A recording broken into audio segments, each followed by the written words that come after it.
शांति के लिए, एक दूसरे के मुंह का कौर छीनने के लिए किसी को कोई हानि नहीं पहुंचती थी। ये बात वहीं जुड़ती है कि किस तरह से प्रजा की जो सामाजिक स्थिति थी या राजनीतिक कारणों से जो लूटपाट हो रही थी, उससे या अत्याचार अनाचार जो हो रहे थे जनता पर, उससे किस प्रकार से उनको परेशानी हो रही थी। अकाल भी पड़ गया, स्त्रियों की स्थिति अच्छी नहीं थी।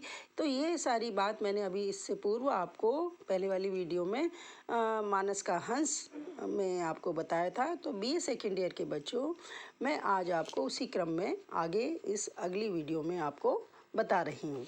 तो कैसी स्थिति थी उसका यहाँ चित्रण है कि अकाल ग्रस्तता के कारण वर्ण व्यवस्था का कोई भी विवाद नहीं था। इस समय में प्रजा इतनी दीनहीन क्षुधातुर हो रही थी, तब भी हेमू के हाथों चावल, चीनी और घी के लड्डू खा खाकर मरने मारने के लिए तैयार हो रहे हैं।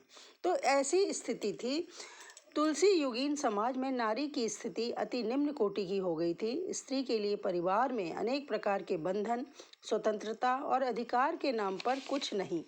आर्थिक रूप से वो पुरुषों पर आश्रित उसको रहना पड़ता था। औरतों को लूट के सामान की तरह बेजान चीज़ों के सामान खरीदा बेचा जाता था।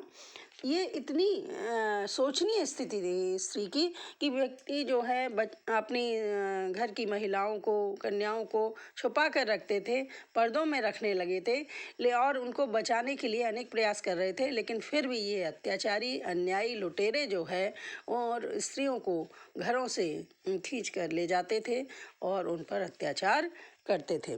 तो तुलसीदास जी इसी संदर्भ में आगे कहते हैं, स्त्री और धन की लूट का नाम ही कली काल है। इतना विचार हो रहा था कि तुलसीदास जी ने ये बताया कि स्त्री और धन की लूट का नाम ही कलिकाल है। सारे पाप यहीं से आरंभ होते हैं।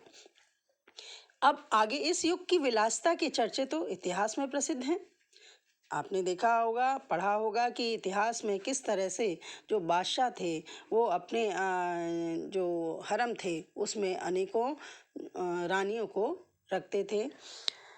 बादशाह तो खैर, पर पदाधिकारी भी अनेक स्त्रियों को रखते थे। परिणाम था दुराचार, जो नाश की दिशा में ले जाता है। जहाँ अर्थ की हानि होती है, स्त्री का मान सम्मान नहीं किया जाता, तो उस समाज का, उस देश का पतन होना अवश्यम भी होता है।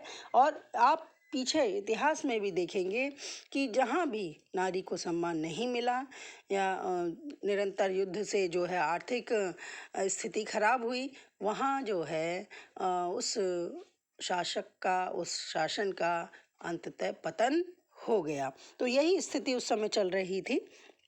शासकों की विलासिता के परिणाम स्वरूप जनता प्रभावित हुई और समाज में हर तरफ, चारों तरफ का मतलब चारों तरफ, अनाचार, दुराचार कह लीजिए, अराजकता, नारी व्यापार जैसी विकृतियां फूल फल रही थी। अर्थात चारों तरफ जो है इसी तरह का भ्रष्टाचार का और अनेक प्रकार से जो ये अन्याय हो रहे थे उसका वातावरण था। सर्वत्र अशांति थी, शोषण था। शासक ही मानो शोषक बन गया था। ये वो समय था जो बहुत ही कठिन था लोगों के लिए और उनको समझ नहीं आ रहा था कि वो क्या करें। तो ऐसी कठिन परिस्थिति में जो सारी स्थितियां थीं, उन सभी कठिन परिस्थितियों का अमृतलाल नागर जी ने मानस के हंस में वर्णन किया है और तुलसी पर उसका किस किस तरह से प्रभाव हुआ और कैसे जो है उन्होंने उसके विरुद्ध आवाज़ उठाई, कहा, उनको भी सताया गया, इन सब का इसमें वर्णन किया गया है। तो बच्चों, आज इस वीडियो में मैं आपको इतना ही बताऊंगी। इससे आगे क्रमशः मैं एक और वीडियो प्रस्तुत करूंगी। तो आप उस सब को क्रम से जोड़ते हुए अपने इस मानस के हंस का जो अमृतलाल नागर द्वारा लिखा गया उपन्यास है उसको समझ सकते हैं और जो भी जिज्ञासा हो वो मुझसे पूछकर आप शांत कर सकते हैं। मुझे उसमें कमेंट बॉक्स में भी डाल सकते हैं। धन्यवाद।